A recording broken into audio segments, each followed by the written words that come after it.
The moment Michael stepped off the spacecraft, Sarah's swollen belly shattered his world. 5 years in space had changed everything, but nothing could have prepared him for this betrayal.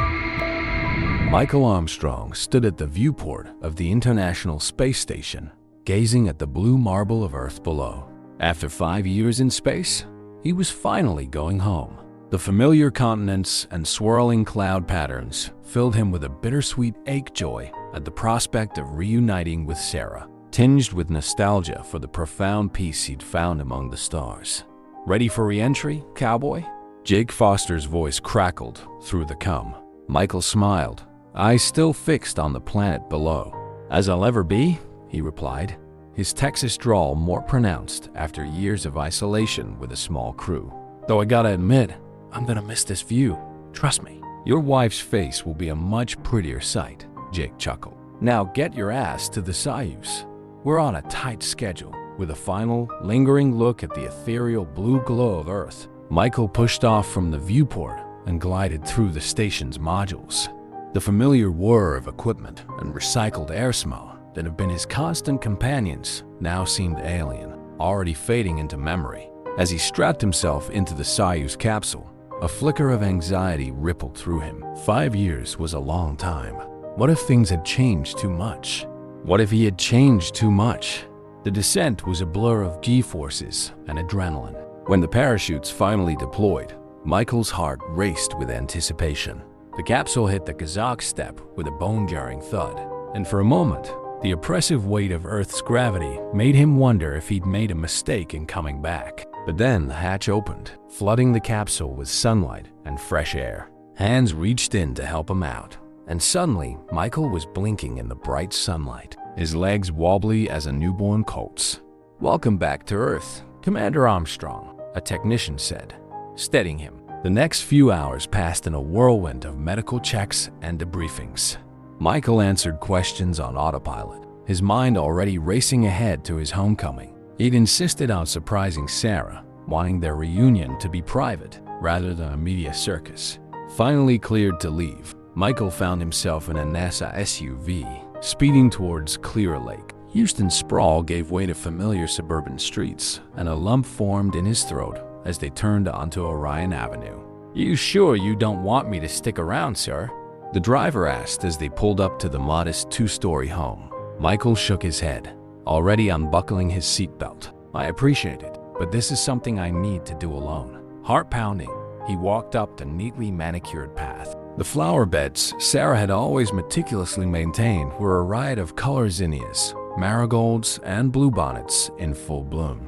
He smiled, imagining her tending them, thinking of him. Michael hesitated at the door, suddenly nervous. Should he knock? Use his key? Before he could decide, the door swung open. Sarah stood there, her green eyes wide with shock.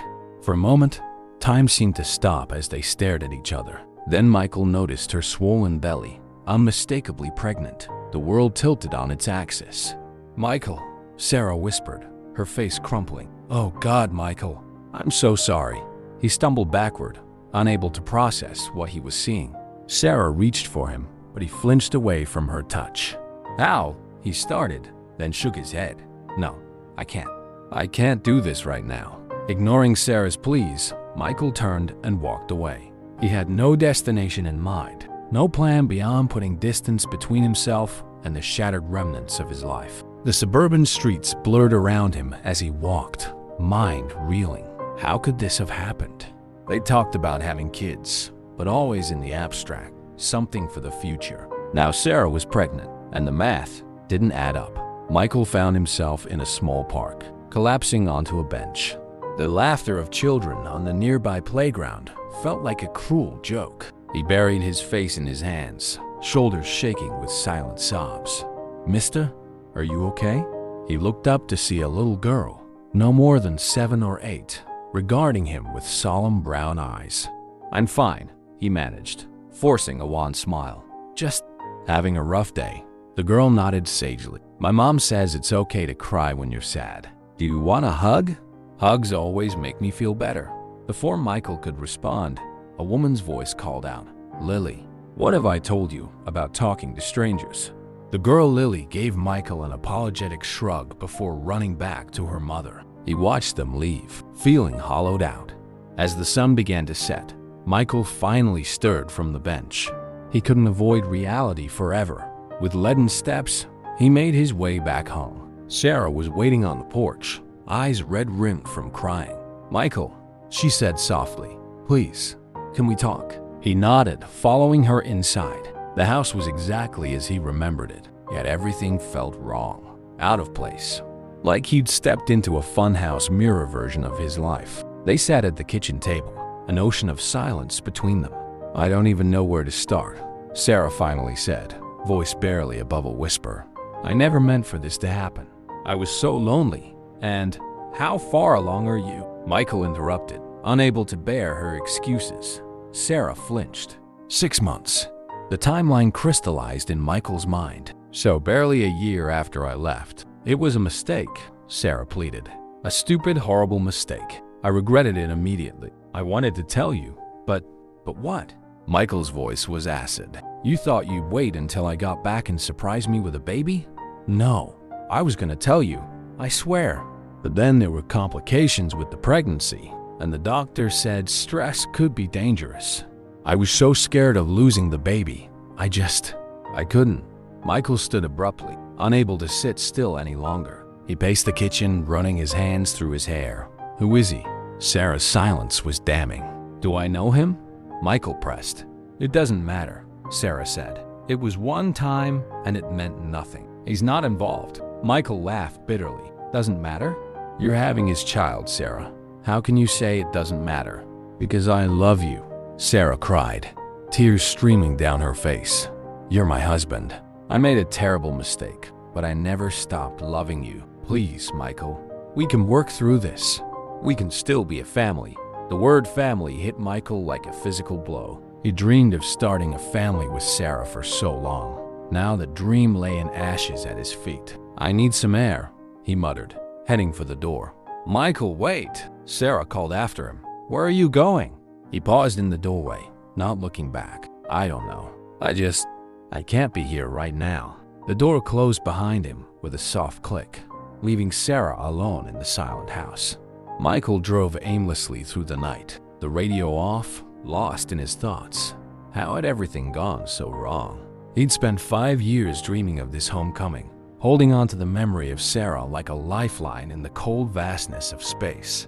Now he felt adrift, cut loose from everything he believed in. As dawn broke over the Houston skyline, Michael found himself pulling into the parking lot of the Johnson Space Center. He badged in automatically, muscle memory taking over where conscious thought failed him. The early morning halls were quiet. Most of the center's staff not yet arrived. Michael's footsteps echoed as he made his way to the astronaut office.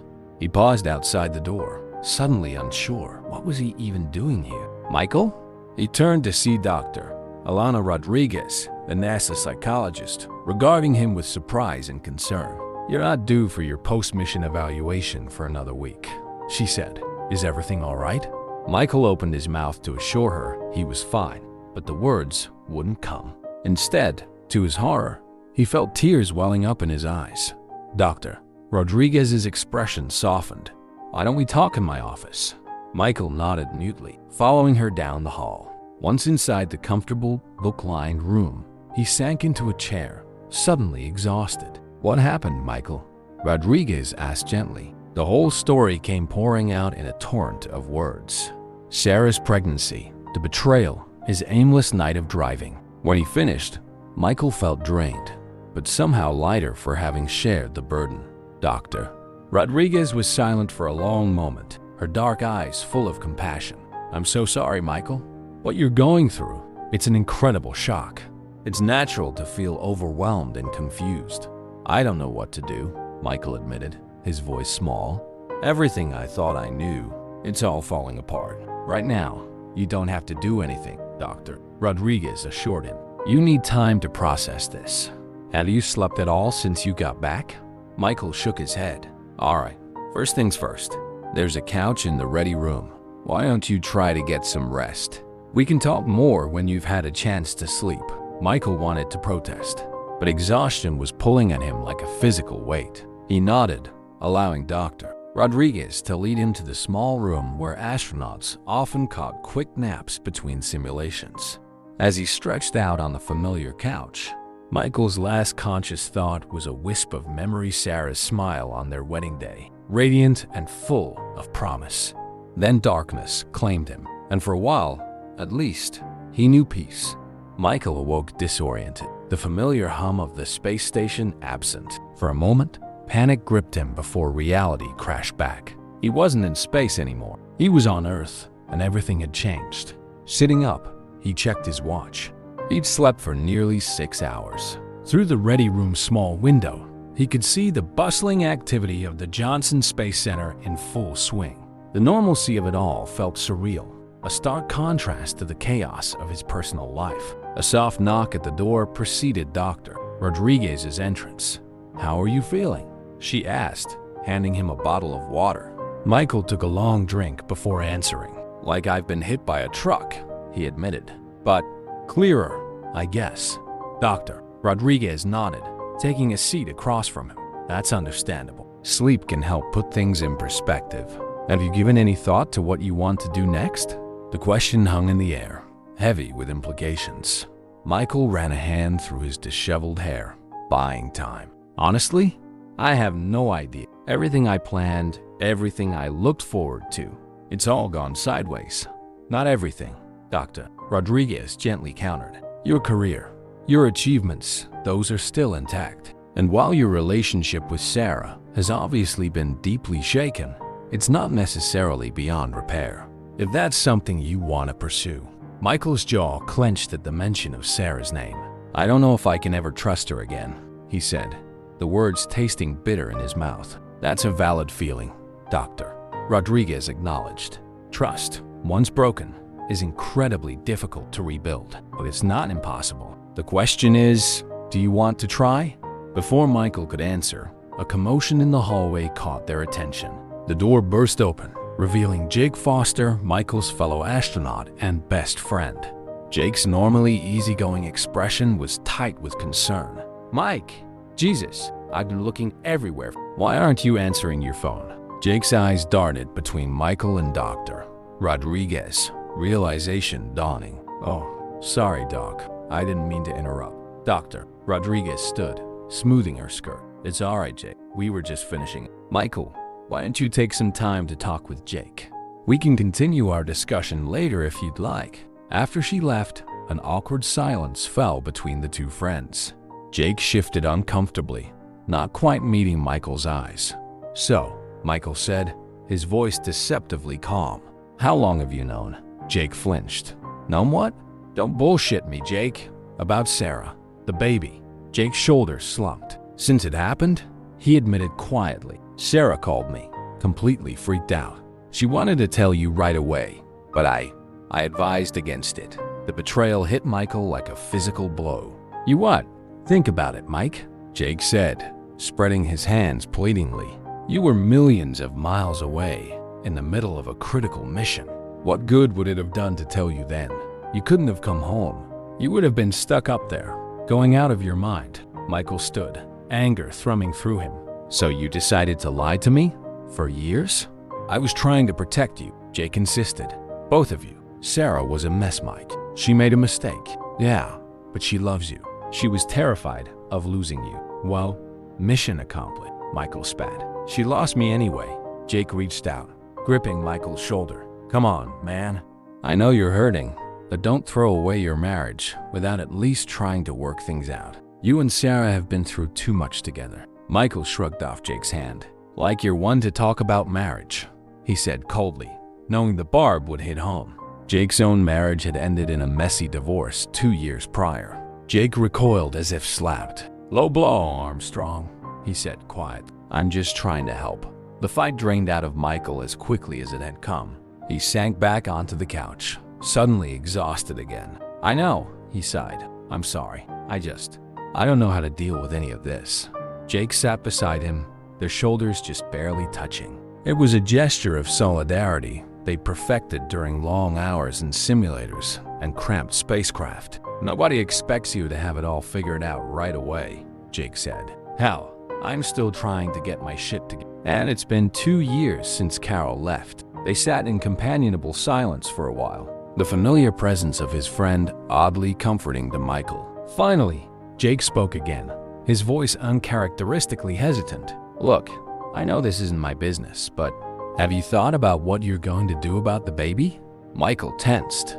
He'd been deliberately avoiding that particular thorny issue. It's not mine, he said flatly. Maybe not biologically, Jake conceded. But that kid is going to be your wife's child, your family, one way or another. Even if you and Sarah split up, you're going to have to figure out how to deal with that. The thought made Michael's head spin. A child. He'd always wanted kids. Dreamed of being a father, but not like this. Never like this. I can't think about that right now, he said, standing abruptly. I need to get out of here. Clear my head. Jake nodded, understanding in his eyes. Want company? Michael hesitated, then shook his head. Thanks, but I think I need to be alone for a while. All right, Jake said, clapping him on the back. But don't disappear on me again, okay? I was worried sick when Sarah called saying you'd taken off. Guilt twisted in Michael's gut. He hadn't even thought about how his absence might have affected others. Yeah, okay, he agreed. I'll keep in touch. As he left the Johnson Space Center, Michael felt untethered, adrift in a world that no longer made sense. The Texas heat hit him like a wall as he stepped outside, a stark reminder of how long he'd been away from Earth. Without any real destination in mind, Michael found himself driving towards Galveston. The beach had always been a place of solace for him, a reminder of the vastness of the universe and his own small place in it. He parked near the seawall and walked out onto the sand, ignoring the curious glances from beachgoers who might have recognized him from news reports of the landing. The rhythmic crash of waves against the shore soothed his frayed nerves. And for the first time since he'd returned to Earth, Michael felt like he could breathe. As he walked along the water's edge, letting the cool surf wash over his feet, Michael's mind drifted back to his time and space.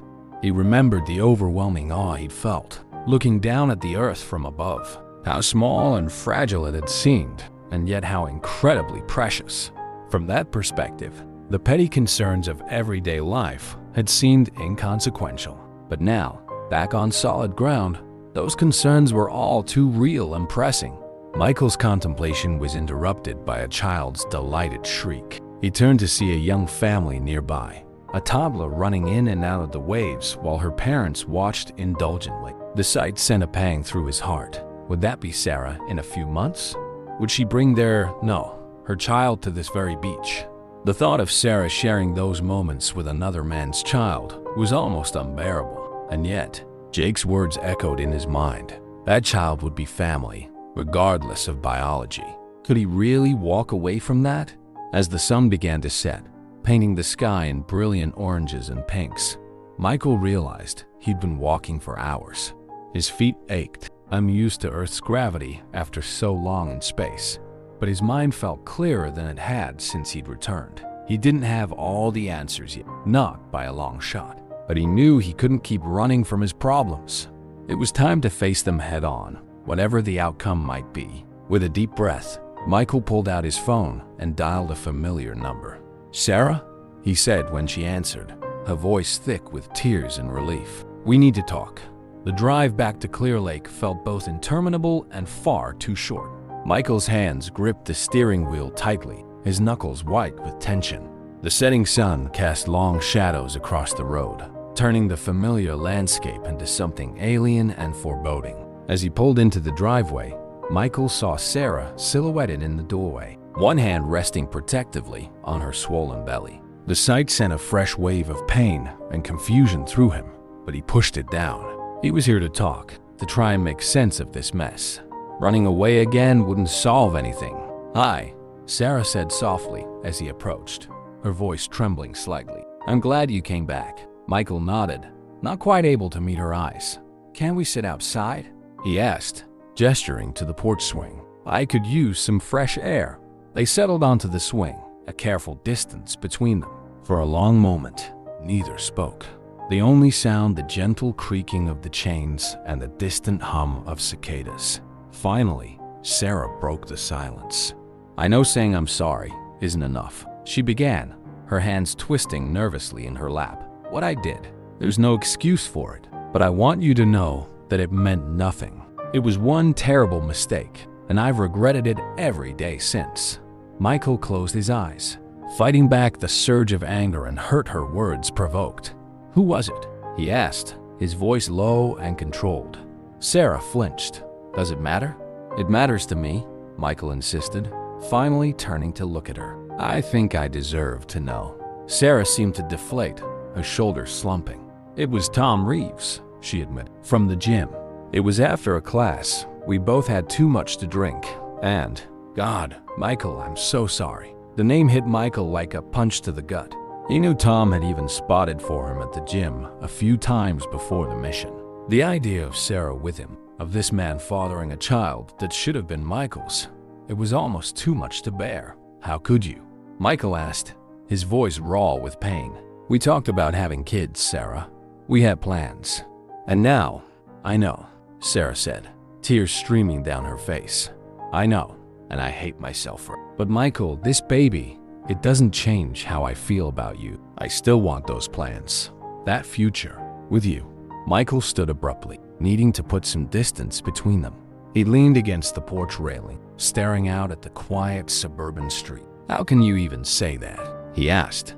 How can you expect me to raise another man's child? Because it's my child too, Sarah said, her voice gaining strength. And because I know the kind of man you are, Michael. You're compassionate and loving, and so incredibly strong. This baby may not be biologically yours, but I believe with all my heart that you could love it just the same. Her words stirred something in Michael, a complex mix of emotions he couldn't quite untangle. Part of him wanted to believe her, to think that they could somehow move past this and build the family they'd always dreamed of. But another part, the part still reeling from the betrayal, couldn't fathom the idea. I don't know if I can do that, he said honestly. I don't know if I can look at that child and not see, not remember. Sarah stood, moving to stand beside him, close but not touching. I understand, she said softly, and I won't pressure you. Whatever you decide, whatever you need, I'll respect that. I just hope you'll give us a chance to work through this, to heal. Michael turned to look at her, really look at her, for the first time since he'd returned. Despite the tears and obvious strain, she was still beautiful. Still the woman he'd fallen in love with all those years ago. The woman he'd held on to in his dreams during the long, lonely nights in space. But she was different too. The curve of her belly, the new lines of worry around her eyes, physical reminders of how much had changed in his absence. I need time, Michael said finally, to think, to process all of this. I can't make any promises, Sarah. I don't know if I'll ever be able to get past this. But I won't make any hasty decisions either. Relief washed over Sarah's face. That's all I can ask for, she said. Thank you, Michael. As if on cue, Sarah's phone chimed with a calendar alert. She glanced at it, then back at Michael, hesitation clear in her eyes. What is it? He asked. I have an ultrasound appointment tomorrow, Sarah explained, to check on the baby's development. Would you want to come? You don't have to, she added quickly. I know it might be too much, but if you wanted to. The offer hung in the air between them, laden with implications. Part of Michael wanted to refuse outright, to maintain the emotional distance he'd been clinging to. But another part, a part he'd been trying to ignore, was curious, torn. I'll think about it, he said finally. What time is the appointment? 10 a.m., Sarah replied, hope creeping into her voice. At Houston Methodist. Michael nodded, filing away the information. I should go, he said, suddenly feeling overwhelmed. I'm staying at the Hilton by the Space Center. If you need to reach me. Sarah looked like she wanted to say more, to maybe reach out and touch him, but she held back. Okay, she said instead. Thank you for coming to talk, Michael. It means more than you know. As Michael drove back to the hotel, his mind was a whirlwind of conflicting thoughts and emotions. The idea of attending the ultrasound terrified him. To see the physical evidence of Sarah's infidelity, to be confronted with the reality of this child that wasn't his. And yet, he couldn't deny a flicker of curiosity. Despite everything, a small part of him wondered what it would be like to see that grainy image on the screen, to hear the heartbeat. Back in his sterile hotel room, Michael found himself unable to sleep.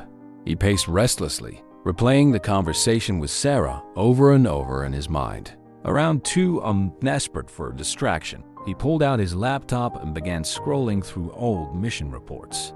His eyes landed on a photo from his first spacewalk.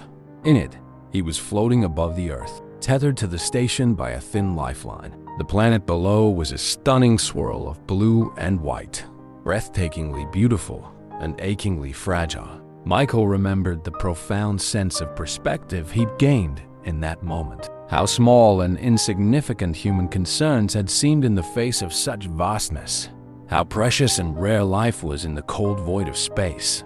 With a start, he realized he was crying. Silent tears streamed down his face as the weight of everything, the betrayal, the lost years, the uncertain future crashed over him. For the first time since he'd returned to Earth, Michael allowed himself to truly feel the full range of his emotions. The anger, the hurt, the fear, but also the love that still lingered beneath it all. Love for Sarah, for the life they'd built together, for the dreams they'd shared. As dawn broke over Houston, Michael made a decision.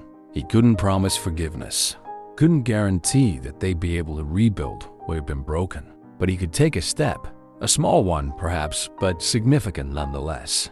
Picking up his phone, he sent a brief text to Sarah. "I'll be there." 10 ms. Then, exhausted but somehow lighter, Michael finally drifted off to sleep. The waiting room of the obstetrics department was a cacophony of conflicting emotions. Excited couples leafed through parenting magazines, their faces glowing with anticipation. Others sat in tense silence, worry etched into the lines of their faces. Michael felt like an intruder, out of place in this world of impending parenthood. Sarah sat beside him, her hands folded protectively over her belly. The silence between them was heavy, charged with unspoken words and lingering hurt. Michael found himself staring at her hands, at the gentle swell beneath them.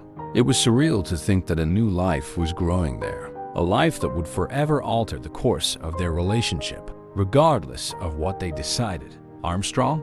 A nurse called, startling Michael from his reverie. Sarah stood, looking at him uncertainly. "You don't have to come in if you're not comfortable," she said softly. Michael hesitated for a moment, then shook his head. "No, I want to," he said, surprising himself with the truth of the words. The exam room was small and dimly lit, dominated by the ultrasound machine and its inscrutable screen. As Sarah settled onto the exam table, Michael hung back, unsure of his place in this intimate moment. The technician entered, her cheerful demeanor faltering slightly as she took in the palpable tension in the room. "Hi there," she said, recovering quickly. "I'm Lisa, and you must be Sarah, and—" She looked at Michael questioningly. "Michael," he supplied, his voice sounding strained to his own ears. "I'm Sarah's husband." Lisa's eyes widened in recognition. "Oh, you're the astronaut, aren't you? I thought you looked familiar. Welcome back to Earth." Michael managed a tight smile, grateful when Lisa turned her attention back to Sarah. As she prepared for the ultrasound, applying gel to Sarah's exposed belly, Michael found himself transfixed by the sight. It was one thing to know Sarah was pregnant, another entirely to see the physical reality of it. "All right, let's take a look at this little one," Lisa said, moving the wand over Sarah's abdomen. The gray image on the screen was at first incomprehensible to Michael, a swirl of shadows and light. But then Lisa pointed out features: the curve of a spine, the round shape of a head, tiny arms and legs. "Oh," Sarah breathed, her eyes fixed on the screen. "Michael, look." And suddenly, Michael could see it clearly. A baby, perfectly formed, shifting slightly as they watched. His throat tightened with an emotion he couldn't name. "Everything looks great," Lisa said, her voice seeming to come from far away. "Growth is right on track. Would you like to hear the heartbeat?" Sarah nodded, reaching out instinctively for Michael's hand. He took it without thinking, their fingers intertwining as they had countless times before. A rapid, rhythmic whooshing filled the room. The baby's heartbeat, strong and steady. Michael felt his own heart racing to match it. a surge of protectiveness washing over him that took his breath away. "I'll give you two a moment," Lisa said, tactfully, slipping out of the room. In the sudden quiet, Michael became acutely aware that he was still holding Sarah's hand. He looked down at their interlaced fingers, then up at her face. Tears were streaming down her cheeks, her expression a mix of joy and apprehension. That's our baby," Sarah whispered, her voice thick with emotion. Michael tensed at the word "our," the reality of the situation crashing back over him, but he couldn't deny the impact of what he'd just witnessed. This wasn't an abstract concept anymore. It was a living, growing child, innocent of the circumstances of its creation. "Yeah," he said softly, his own voice unsteady. "It is." They lapsed into silence again, but it felt different now. Less strained, more contemplative. As Sarah cleaned off the ultrasound gel and readjusted her clothing, Michael found himself staring at the frozen image on the screen, trying to reconcile his tumultuous emotions. Outside the hospital, they paused awkwardly, neither quite sure how to proceed. "Thank you for coming," Sarah said finally. "I know it couldn't have been easy." Michael nodded, still feeling somewhat dazed. "It wasn't," he admitted, "but I'm glad I did." Sarah bit her lip, hesitating before speaking again. "I have another appointment next month," she said, "for the anatomy scan. If you wanted to come to that one too." The offer hung in the air between them, fraught with implications. Michael knew that agreeing would be another step towards something. Forgiveness? Reconciliation? He wasn't sure, but he also knew he couldn't simply walk away, not after what he'd seen and heard today. "I'll think about it," he said, which felt like both a cop-out and a promise. Sarah nodded, understanding in her eyes. "Okay, well, I should get going. I have a class to teach this afternoon." As she turned to leave, Michael found himself speaking without conscious thought. "Sarah, wait." She looked back at him, hope and fear warring in her expression. Do you want to have dinner tonight?" Michael asked, surprising himself as much as her. "To talk about everything." The smile that bloomed on Sarah's face was tentative but genuine. "I'd like that," she said softly. As Michael watched her walk away, he felt as though he was standing on the edge of a precipice. The future stretched out before him, uncertain and frightening, but also filled with possibility. He thought of the baby on the ultrasound screen, of the steady rhythm of its heartbeat, of the dreams he and Sarah had shared, the life they'd planned together. He didn't know if they could rebuild what had been broken, didn't know if he could ever fully trust her again, or if he could truly embrace a child that wasn't biologically his. But he knew he had to try, had to at least explore the possibility, because in the vastness of space, Michael had learned that life was precious and rare, and sometimes the most important journeys were the ones that led you back home. With a deep breath, Michael headed towards his car, ready to face whatever came next, one small step at a time. The restaurant Michael chose for dinner was a small Italian place they'd frequented before his mission. It felt both familiar and strange, a metaphor for their current situation.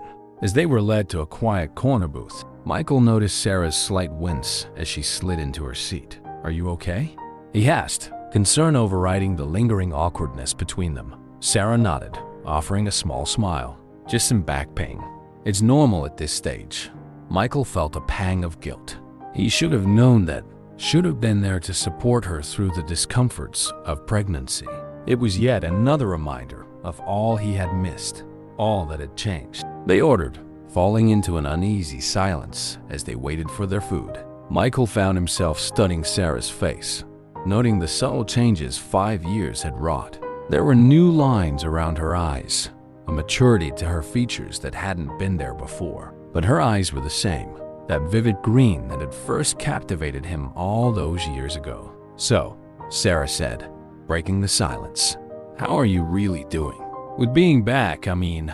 Michael considered the question, grateful for the neutral topic. "It's strange," he admitted. "Gravity feels wrong.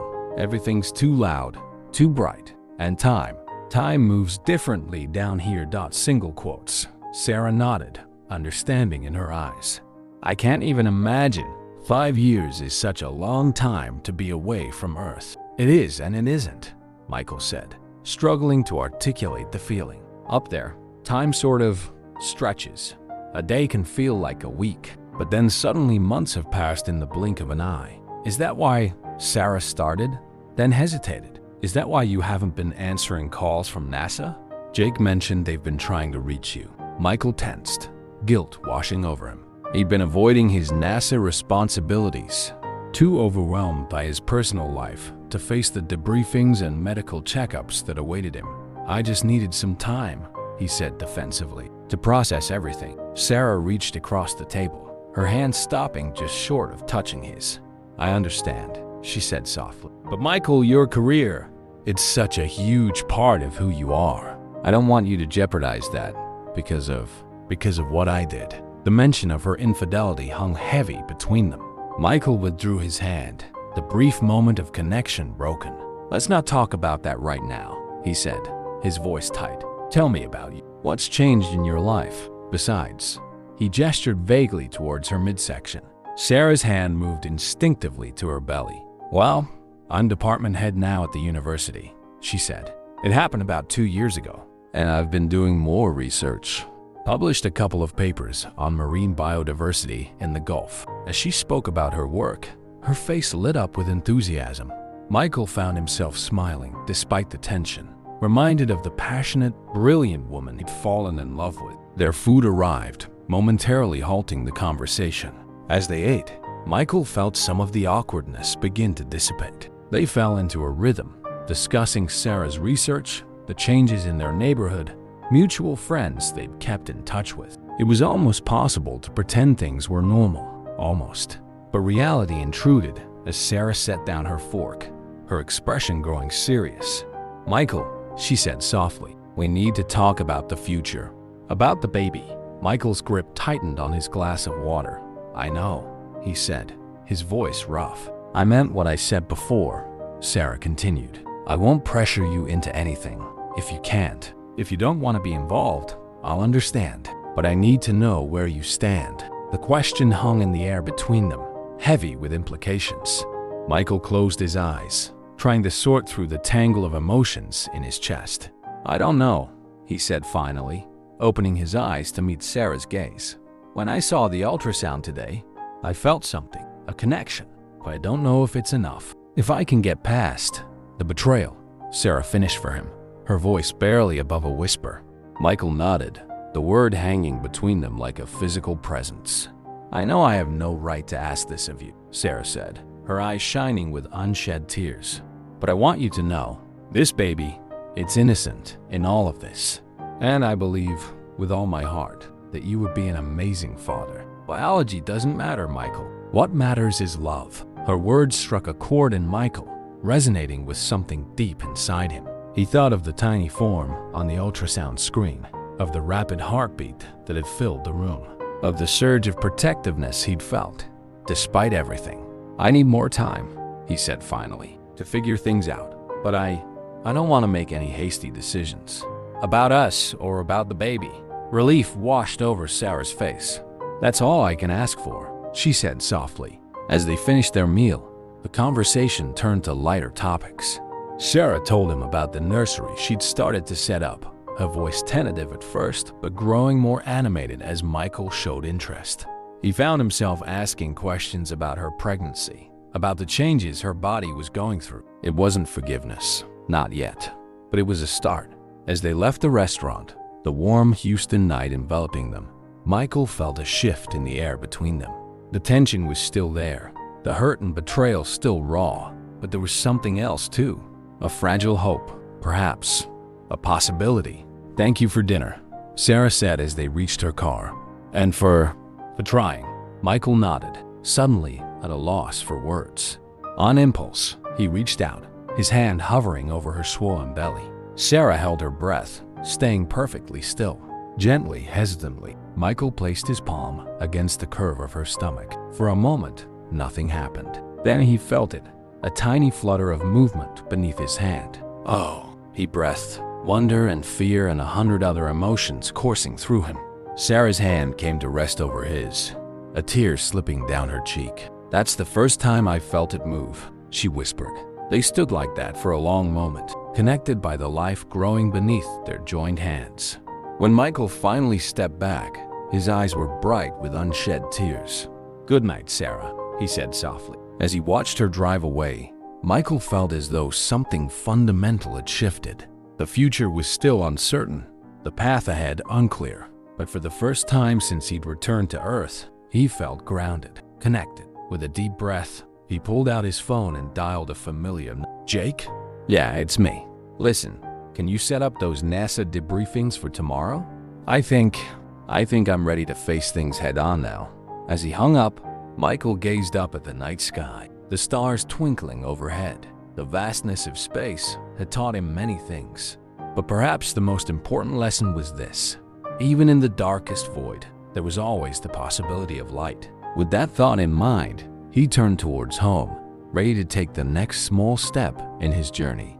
The NASA debriefing room felt both familiar and alien to Michael as he settled into his seat. The walls were lined with monitors displaying data from his mission. Charts and graphs that represented 5 years of his life compressed into pixels and numbers. Dr. Elena Rodriguez sat across from him, her expression a careful mix of professional interest and personal concern. "I'm glad you decided to come in, Michael," she said, her voice warm. "We were starting to worry about you." Michael nodded, a twinge of guilt tugging at him. "I'm sorry for going off the grid," he said. "I needed some time to adjust, Doctor." Rodriguez's eyes softened with understanding. "Of course, coming back after such a long mission is always challenging. And I understand you've had some personal complications as well." The euphemism hung in the air between them. Michael tensed, unsure how much Jake or Sarah might have revealed about his situation. "It's been difficult," he admitted carefully. "Doctor." Rodriguez nodded, making a note on her tablet. "Well, why don't we start with the standard post-mission questionnaire, and then we can discuss any specific concerns you might have?" For the next hour, Michael answered questions about his physical and mental state, his readjustment to Earth's gravity, his sleep patterns and appetite. It was almost a relief to focus on these concrete, measurable aspects of his return. As the formal part of the debriefing wound down, Dr. Rodriguez set aside her tablet and leaned forward slightly. "Now, Michael, off the record, how are you really doing?" The question, asked with genuine concern, broke through Michael's carefully maintained composure. He ran a hand through his hair, a gesture of frustration he'd picked up during long hours in the space station. "I don't know," he said honestly. Everything's changed. Sarah, the baby. I feel like I've come back to a life that isn't mine anymore." Dr. Rodriguez nodded sympathetically. "It's not uncommon for astronauts to experience a sense of disconnection upon returning, even without the added complications you're facing. Have you considered counseling? Not just for yourself, but perhaps couples counseling with Sarah?" Michael hesitated. The idea of laying bare their problems to a stranger was daunting. "And yet, maybe," he said finally. I think we need help figuring out where to go from here." "That's a very mature decision, Doctor," Rodriguez said approvingly. "I can recommend some excellent therapists who specialize in working with military and astronaut families." As they wrapped up the session, Dr. Rodriguez handed Michael a business card. "This is Dr. Amelia Chun," she explained. "She's one of the best in the field. Give her office a call if you decide to pursue counseling." Michael tucked the card into his wallet, feeling a mix of apprehension and relief. It was a step, at least, a way forward. As he left the debriefing room, Michael nearly collided with Jake, who was waiting in the hallway. "Hey man," Jake said, clapping him on the shoulder. "How'd it go in there?" Michael shrugged. "About as well as could be expected, I guess." "Did you know they were going to ask about personal stuff?" Jake had the grace to look sheepish. "I might have mentioned to Dr. Rodriguez that you were dealing with some family issues. I was worried about you, Mike." Michael felt a flare of irritation, quickly tempered by understanding. Jake was just trying to look out for him in his own clumsy way. "It's fine," Michael said with a sigh. "Actually, I'm glad you're here. I wanted to apologize for how I acted the other day. I was out of line." Jake waved off the apology. "Don't worry about it. I can't even imagine what you're going through. Listen, a bunch of us are grabbing drinks at O'Malley's tonight. Why don't you come? It'll be good for you to get out. Be around the old crew." Michael hesitated. The thought of facing his colleagues, of making small talk and pretending everything was normal, was exhausting. But he knew Jake was right. Isolating himself wasn't the answer. "Yeah, okay," he agreed. "What time?" Jake's face lit up. 8 o'clock. "I'll text you the details." As Jake hurried off to his next meeting, Michael found himself wandering towards the astronaut training facility. The familiar sights and sounds, the hum of simulators, the chatter of technicians washed over him, simultaneously comforting and disorienting. He paused by the window overlooking the neutral buoyancy lab, watching as a team of astronauts in training maneuvered through the massive pool. The sight stirred something in him, a longing, a sense of purpose he'd been missing since his return. Thinking of taking another dip? Michael turned to see Captain Evelyn Cho, his former training supervisor, standing beside him. "Just reminiscing," Michael said with a small smile. Evelyn studied him for a moment, her keen eyes taking in the tension in his shoulders, the weariness in his face. "You know," she said carefully, "we're always looking for experienced astronauts to join the training team. If you're interested in a change of pace." The offer caught Michael off guard. He'd always assumed his next step would be preparing for another mission. But now, "I'll think about it," he said, surprised to find he meant it. Evelyn nodded, seemingly satisfied. "Take your time. The offer stands whenever you're ready." As she walked away, Michael turned back to the window, his mind churning with possibilities. Training the next generation of astronauts. It wasn't something he'd considered before, but the idea held a certain appeal. A way to stay connected to the program, to pass on his knowledge and experience without the long absences of another mission.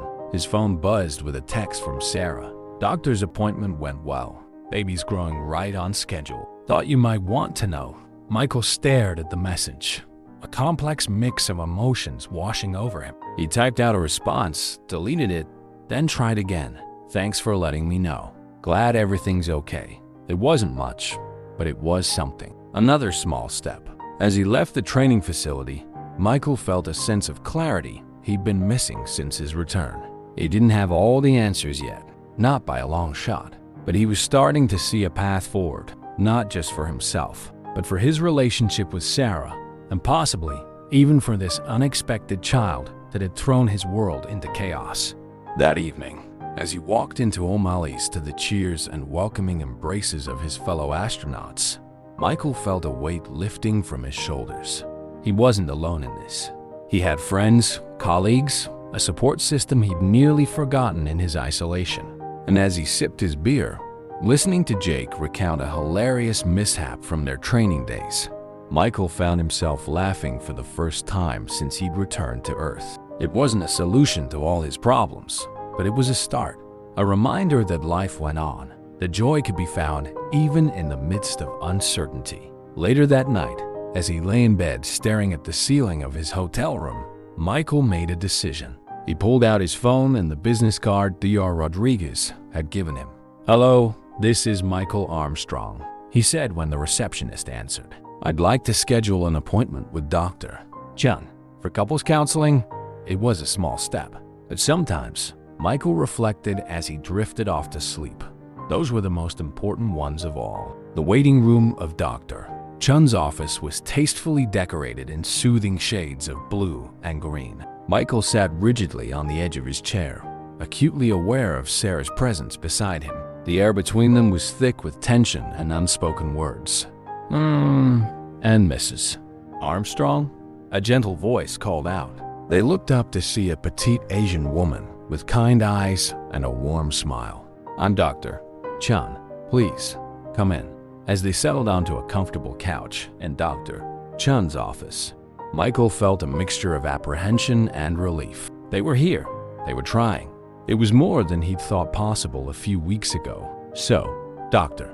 Chun began, her voice calm and non-judgmental. "Why don't you tell me what brings you here today?"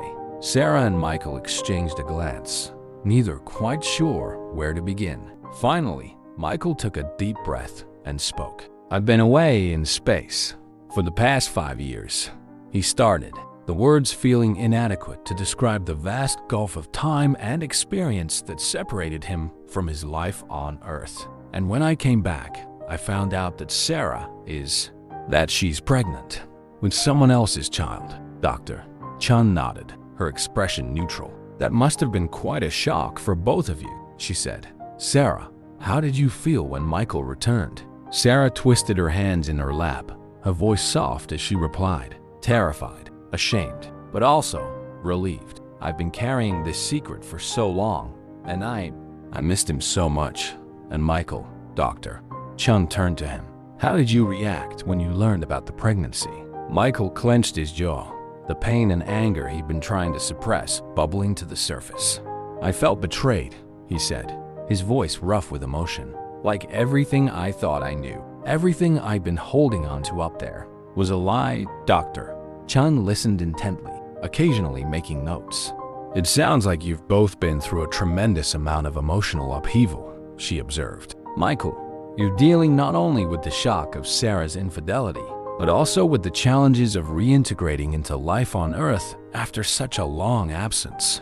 And Sarah, you've been coping with guilt, loneliness, and the physical and emotional changes of pregnancy. It's a lot for any couple to handle. As the session progressed, Dr. Chun guided them through a series of exercises designed to improve communication and empathy. They took turns expressing their feelings without interruption, practiced active listening, and began to unpack the complex emotions surrounding Sarah's pregnancy and Michael's return. By the end of the hour, both Michael and Sarah felt drained, but somehow lighter. They had a long way to go, but for the first time, they felt like they were facing their problems together, rather than as adversaries. I'd like to see you both again next week, Dr. Chun said as they prepared to leave. In the meantime, I have a homework assignment for you. I want you to spend at least 30 minutes each day talking, not about the pregnancy or the infidelity, but about your day, your thoughts, your dreams for the future. Try to reconnect as friends and partners. As they left the office, Michael and Sarah walked in silence to the parking lot. The tension between them had shifted, become something more contemplative. Do you want to grab some lunch? Sarah asked hesitant. To talk like Dr. Chun suggested? Michael considered for a moment, then nodded. Yeah, he said. I'd like that.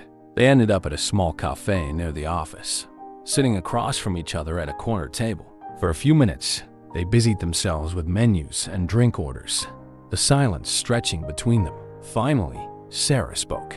So, how are things going at NASA? Jake mentioned you might be considering a position with the training program. Michael looked up, surprised. He hadn't realized Jake and Sarah were still in contact, though he supposed it made sense. Yeah, he said. Captain Cho offered me a spot on the training team. I'm thinking about taking it. Sarah's eyes widened. Really? But what about future missions? I thought so too, Michael admitted. But things are different now. I'm different. And the idea of being able to pass on what I've learned to help shape the next generation of astronauts, it's appealing. As he spoke, Michael realized how true the words were. The prospect of another long-term mission, of leaving Earth behind again, no longer held the same allure it once had.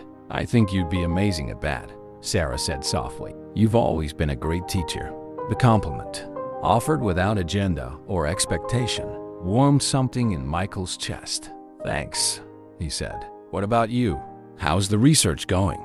Sarah's face lit up as she began to talk about her latest project, studying the impact of climate change on Gulf Coast marine ecosystems. As she spoke, her hands moving animatedly, Michael found himself smiling. This was the Sarah he remembered, passionate and brilliant and full of life. For a moment, he could almost forget the pain and betrayal that lay between them. Almost. As their food arrived, the conversation flowed more easily. They talked about mutual friends, about changes in their neighborhood, about a new sci-fi series Sarah thought Michael might enjoy. It wasn't quite like old times, but it was nice, comfortable, in a way Michael hadn't expected. As they were finishing their meal, Sarah's hand suddenly flew to her belly, her eyes widening in surprise. What is it? Michael asked, concern overriding his usual hesitation about the pregnancy. Are you okay? Sarah nodded, a small smile playing at her lips. The baby's kicking, she said. Here, feel. Before Michael could react, Sarah had taken his hand and placed it on the swell of her stomach. For a moment, nothing happened. Then he felt it, a series of small, fluttering movements against his palm. Michael's breath caught in his throat. It was one thing to see the baby on an ultrasound, to know intellectually that it existed. It was another entirely to feel it move, to have tangible proof of the life growing inside Sarah. "Oh," he breathed, unable to articulate the complex swirl of emotions the moment evoked. Sarah watched him carefully, hope and fear warring in her eyes. "Michael," she said softly, "I know this isn't what we planned. I know I hurt you, and I'll never be able to take that back. But this baby, it's innocent in all of this. And I believe, with all my heart, that you could be an amazing father. If you want to be." Michael withdrew his hand slowly, his mind racing. The anger and hurt were still there, a dull ache in his chest. But there was something else too, a sense of wonder, of possibility. "I don't know if I can," he said honestly, "but I want to try, to figure it out, at least." Tears welled up in Sarah's eyes, but she blinked them back. "That's all I can ask for," she said. As they left the cafe, Michael felt as though something had shifted between them. The future was still uncertain, the path ahead unclear. But for the first time since he'd returned to Earth, he felt like they were facing it together. "Same time next week?" he asked as they reached their cars. "For lunch, I mean, not just a therapy session." Sarah's smile was small but genuine. "I'd like that," she said. As he drove back to his hotel, Michael's mind was a whirl of conflicting emotions. The pain of Sarah's betrayal was still raw, the challenges ahead daunting. But he couldn't shake the memory of that tiny flutter against his palm, the tangible evidence of a new life that, regardless of its origins, was now inextricably part of his world. He thought of the vastness of space, of the fragility and preciousness of life in that cold void, of second chances, and the courage it took to grasp them. With a deep breath, Michael made a decision. When he got back to his room, he pulled out his phone and dialed a familiar number. "Captain Cho? It's Michael Armstrong. I've been thinking about your offer." The NASA training facility buzzed with activity as Michael made his way through the familiar corridors. It had been 3 weeks since he'd accepted Captain Cho's offer to join the training team, and already he felt a renewed sense of purpose. The challenges were different from those he'd faced in space, but no less rewarding. As he entered the briefing room, a hush fell over the group of trainee astronauts. Michael could feel their eyes on him, a mixture of awe and curiosity in their gazes. He'd been where they were, not so long ago, dreaming of the stars and pushing his limits. Now, he was here to guide them on that journey. "Good morning, everyone," he said, his voice carrying easily across the room. "I'm Commander Michael Armstrong, and I'll be overseeing your EVA training for the next 6 weeks. A young woman in the front row raised her hand tentatively. "Commander Armstrong, is it true you hold the record for the longest continuous time spent in space?" Michael nodded, a small smile playing at his lips. 5 years, 2 months, and 14 days, he confirmed. "Though I don't recommend trying to break that record. Trust me, re-entry is a beast after long in zero-G." A ripple of laughter went through the room, easing some of the tension. As Michael launched into the day's lesson, he felt a familiar thrill. This was where he belonged, sharing his knowledge and experience with those who would carry on the mission of space exploration. Later that afternoon, as Michael was reviewing simulation data in his office, a knock at the door interrupted his concentration. "Come in," he called, looking up to see Jake poking his head around the door. "Hey, Mike," Jake said, entering the room. "Got a minute?" Michael leaned back in his chair, gesturing for Jake to take a seat. "What's up?" Jake settled into the chair across from Michael's desk, his usual easygoing demeanor tinged with a hint of nervousness. "So, Sarah's baby shower is coming up next weekend," he said, watching Michael carefully. "I know things are still complicated between you two, but I thought you should know, in case you wanted to, do something." Michael tensed, caught off guard. He and Sarah had been making progress in their therapy sessions and weekly lunches, but the reality of the baby's impending arrival still felt like a looming storm on the horizon. I didn't know," Michael said, his voice tight. "Thanks for telling me. Single quotes," Jake nodded, clearly relieved to have delivered the news. No problem, man. Look, I know it's not my place, but Sarah's been asking about you, how you're doing, if you're settling in okay here. I think she misses you. Michael sighed, running a hand through his hair. It's complicated. We're working on things, but I get it, Jake said, holding up his hands. I'm not trying to push. Just think about it, okay? The shower's at your old place, next Saturday at 2 p.m. After Jake left, Michael sat at his desk for a long time, staring unseeing at the computer screen. The baby shower. It was such a normal, celebratory event, the kind of thing he and Sarah had once talked about hosting together, back when their future had seemed so clear and bright. Now, it felt like a stark reminder of all that had changed, of the life growing inside Sarah that wasn't biologically his, but that he was slowly, tentatively beginning to care about. With a sigh, Michael reached for his phone and pulled up his recent text conversation with Sarah. Heard about the baby shower next weekend. He typed, then paused, unsure how to continue. Finally, he added, "Is there anything you need?" Sarah's response came quickly. "Oh, Michael, you don't have to do anything. Just knowing you're thinking about it means a lot." Michael stared at the message, feeling a mixture of relief and guilt. After a moment, he typed back, "I'd like to do something. Maybe I could stop by before the shower starts?" The three dots indicating Sarah was typing appeared and disappeared several times before her reply came through. "I'd love that. Thank you, Michael." As he set his phone down, Michael felt a knot of anxiety in his stomach. But there was something else too, a sense of rightness, of taking another step forward on this uncertain path. The rest of the week passed in a blur of training sessions and simulations. Before Michael knew it, Saturday had arrived. He stood in front of the mirror in his hotel room, adjusting his collar nervously. The gift he'd chosen, a soft green blanket and a collection of children's books about space, sat wrapped on the bed. The drive to his old house, to Sarah's house, he corrected himself, felt surreal. As he pulled into the driveway, Michael's heart raced. For a moment, he considered turning around, driving away from the complicated emotions that awaited him inside. But then the front door opened, and Sarah stepped out onto the porch. She was wearing a flowing maternity dress, her hand resting on her now prominent belly. The sight of her, glowing with impending motherhood, took Michael's breath away. "Hi," Sarah said softly as he approached, gift in hand. "I'm so glad you came." Michael nodded, suddenly at a loss for words.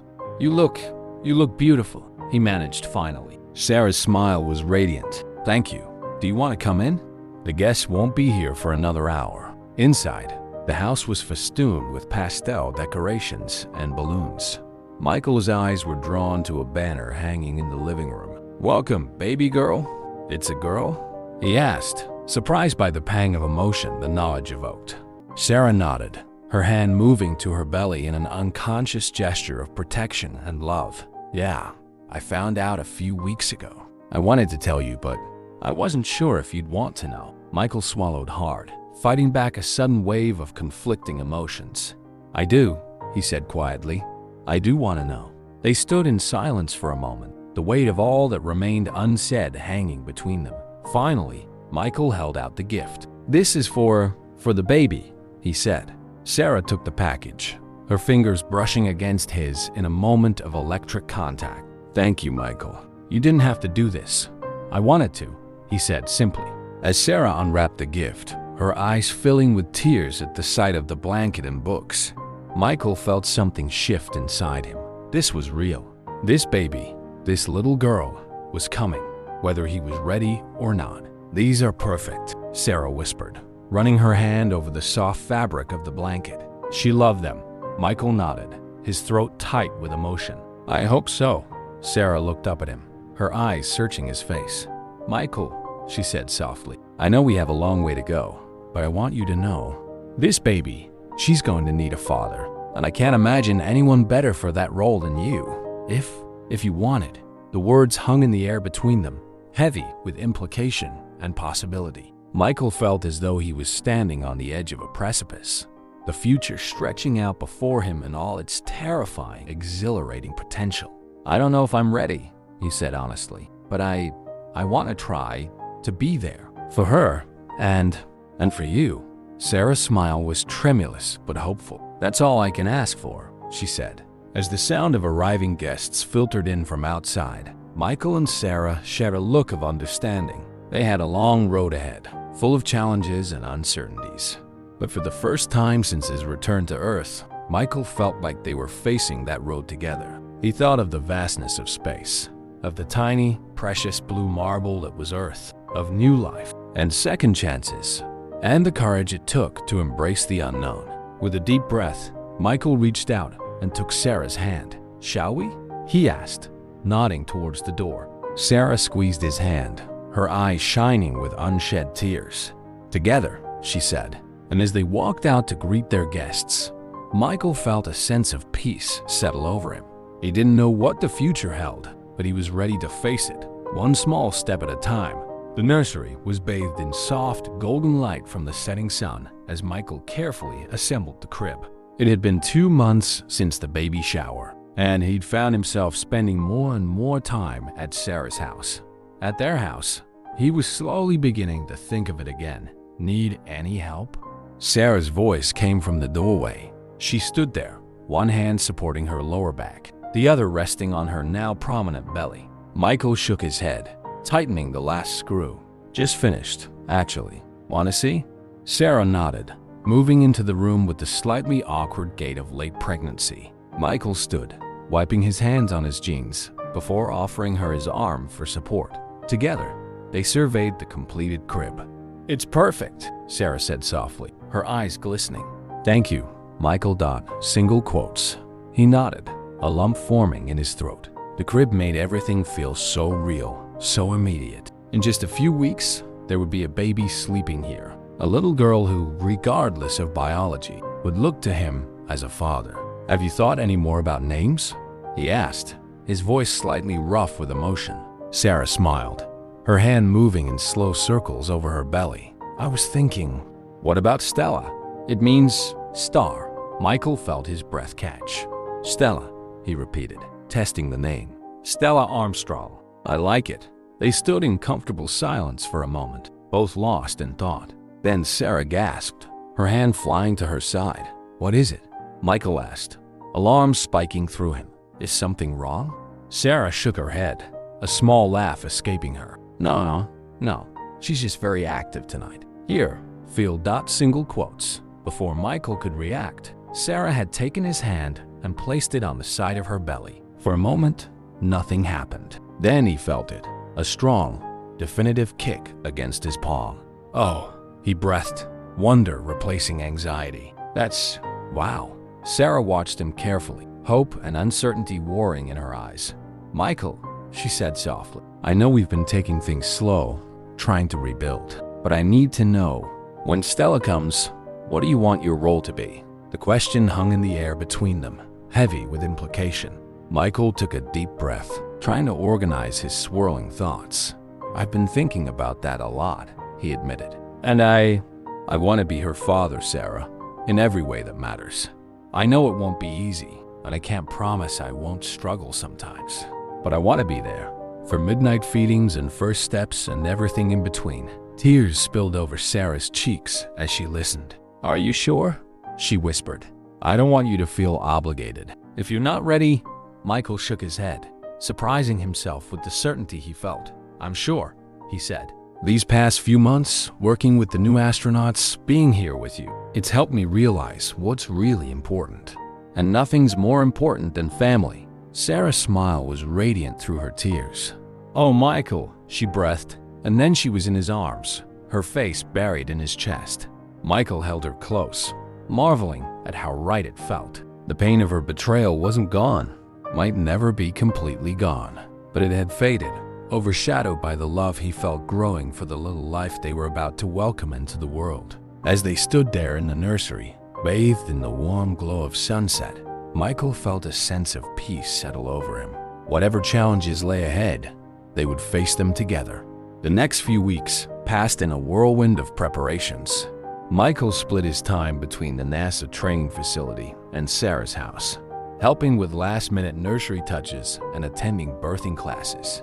The pending arrival of Stella had become the center of his world, pushing thoughts of space and missions to the background. It was a Wednesday afternoon when Sarah's water broke.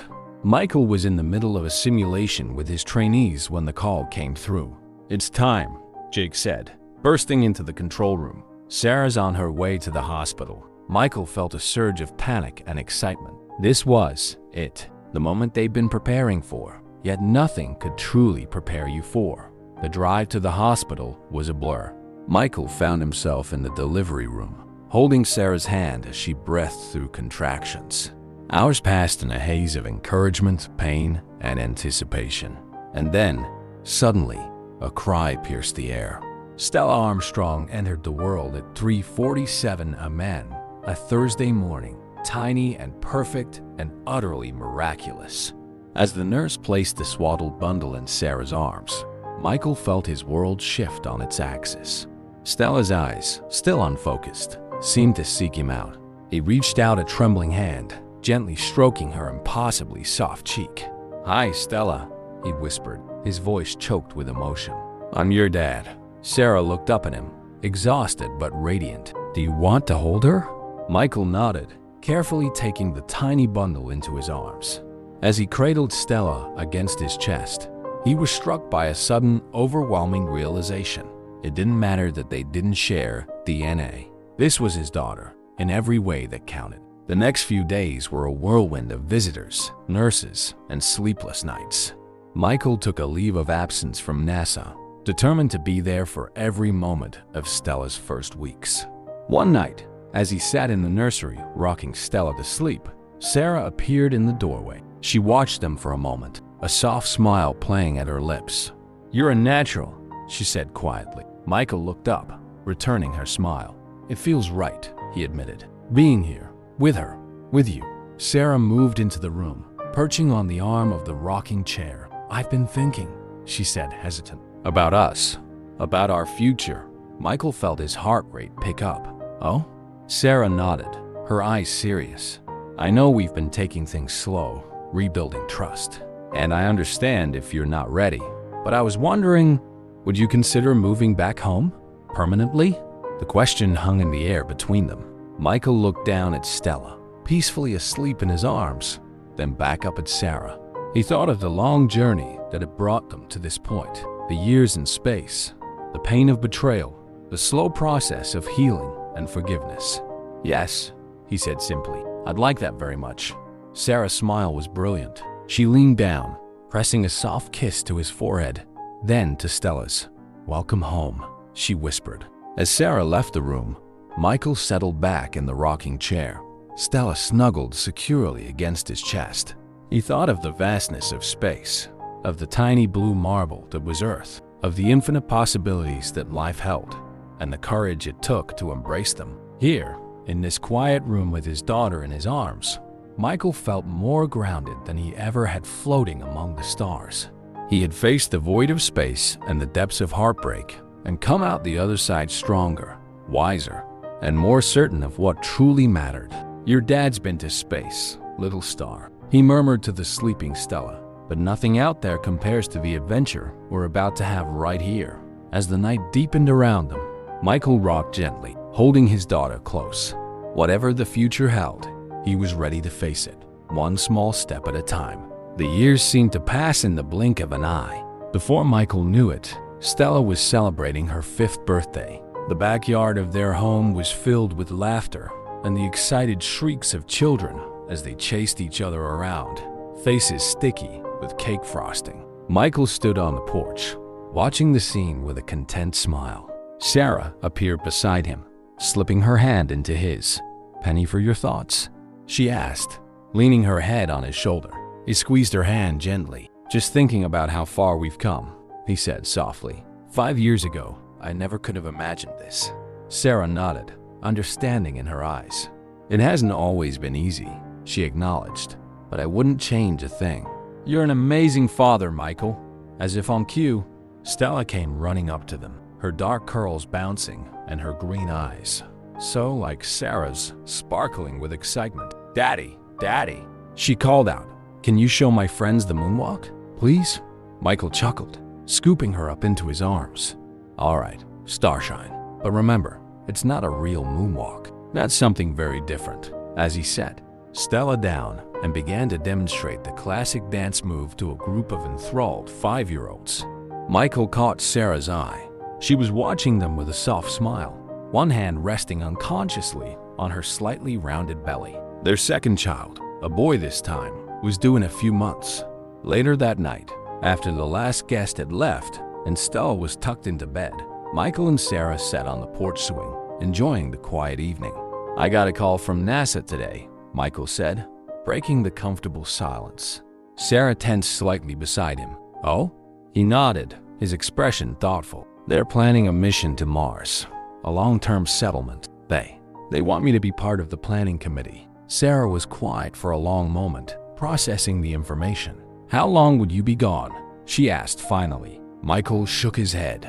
"I wouldn't be. It's an advisory role based here on Earth. I'd be helping to train the crew, plan the logistics, but I wouldn't be going to Mars myself." Sarah let out a breath she hadn't realized she'd been holding. "And is that okay with you?" she asked carefully. "Not going?"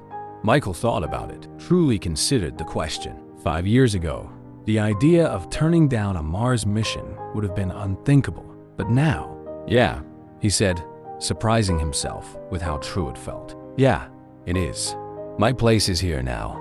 With you, with Stella, with this little guy." He placed his hand gently on Sarah's belly. Sarah leaned into him, relief and love evident in her embrace. "I'm so proud of you," she murmured. As they sat there, gently swinging in the cool night air, Michael reflected on the journey that had brought them to this point. The years in space that had shown him the vastness of the universe. The pain and betrayal that had nearly torn them apart. The slow, sometimes difficult process of rebuilding trust and forging a new kind of love. He thought of Stella, asleep upstairs, who had taught him more about wonder and discovery than all his years as an astronaut. Of the son they were expecting, another adventure waiting to unfold.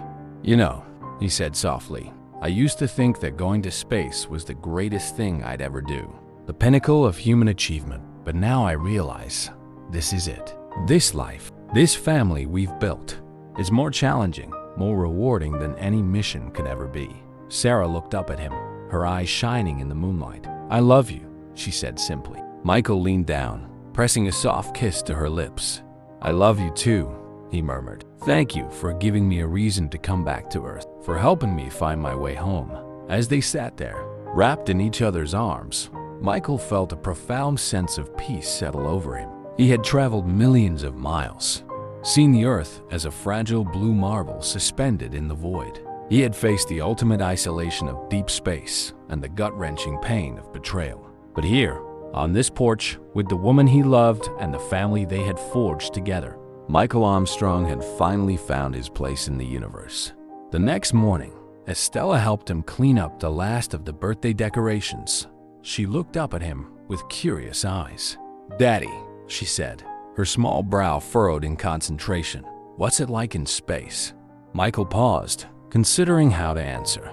How could he possibly describe the overwhelming awe, the bone-deep loneliness, the perspective-altering experience of seeing Earth from above? He knelt down to Stella's level, meeting her inquisitive gaze.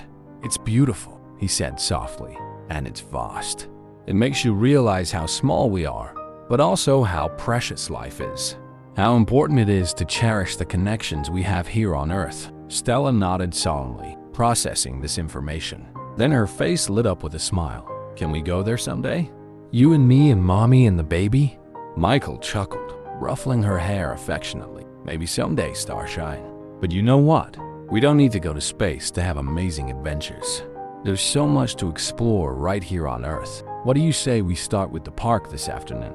Stella's excited cheer was answer enough. As she ran off to get ready, Michael stood, his gaze drifting to the sky visible through the window. The blue expanse held so many memories, so many dreams. But now, those dreams had shifted, grounded themselves in the rich soil of family and home. He thought of the Mars mission, of the role he would play in shaping humanity's next great leap into the cosmos. It was exciting, yes, but in a different way than it once would have been. Now, His excitement stemmed from the knowledge that he could contribute to this monumental endeavor while still being present for the daily miracles of his life on Earth. Sarah appeared in the doorway, a gentle smile on her face. "Everything okay?" she asked. Michael nodded, crossing the room to pull her into a warm embrace. "Everything's perfect," he murmured. As they stood there, the sound of Stella's laughter drifting down from upstairs, Michael felt a surge of gratitude for second chances and new beginnings, for the infinite possibilities contained in each precious moment of life. He had traveled to the stars and back, but his greatest journey was the one he was on now, a journey of love, forgiveness, and the everyday magic of family life. It wasn't always easy, and there were still challenges to face, but Michael knew with absolute certainty that this was where he belonged. Here, with his feet firmly planted on the ground and his heart full of love, Michael Armstrong had found something greater than any cosmic wonder. He had found home. As they headed out for their afternoon adventure, Stella's small hand in his and Sarah by his side, Michael took a moment to gaze up at the sky once more. The vast blue expanse held so many memories, so many dreams. But now, those dreams were here, walking beside him, growing within Sarah, laughing and living and loving. He had touched the stars, but nothing compared to the warmth of his daughter's hand in his, the love in Sarah's eyes, the kick of his unborn son against his palm. This, Michael realized, was the true frontier, the endless adventure of family, of love, of building a life together one day at a time. As they walked down the street, Stella chattering excitedly about the playground and Sarah's hand intertwined with his, Michael felt a profound sense of peace. He had traveled millions of miles to discover that his true destination had been here all along. The journey hadn't been easy. There had been moments of heart-wrenching pain, of doubt, of fear. But every step, every struggle had led him here, to this moment of pure, simple joy. Michael squeezed Sarah's hand gently, feeling the answering pressure of her fingers. They exchanged a look of understanding, of shared history, and hope for the future. Whatever challenges lay ahead, they would face them together. As the family rounded the corner to the park, Stella broke free, running ahead with a delighted shriek. Michael and Sarah followed at a more sedate pace, their joined hands swinging between them. "You know," Michael said softly, "I used to think that seeing Earth from space was the most beautiful sight in the universe. But I was wrong." Sarah looked at him curiously. "Oh, what is then?" Michael smiled, his gaze taking in Stella's joy, Sarah's radiant presence, the life growing within her. "This," he said simply, "all of this." And as they joined Stella on the playground, laughter ringing out in the warm afternoon air, Michael knew he had found something far greater than any cosmic wonder. He had found his place in the universe, right here on Earth, surrounded by the love of his family. It was, he realized, the greatest adventure of all. If you enjoyed this story, we'd love for you to support us by leaving a like and subscribing to our Slices of Life channel. We'd also love to hear from you in the comments. Which city are you talking about? It's very rewarding for us to provide our followers with an enjoyable moment. We appreciate the unconditional support you show us in every story. Blessings!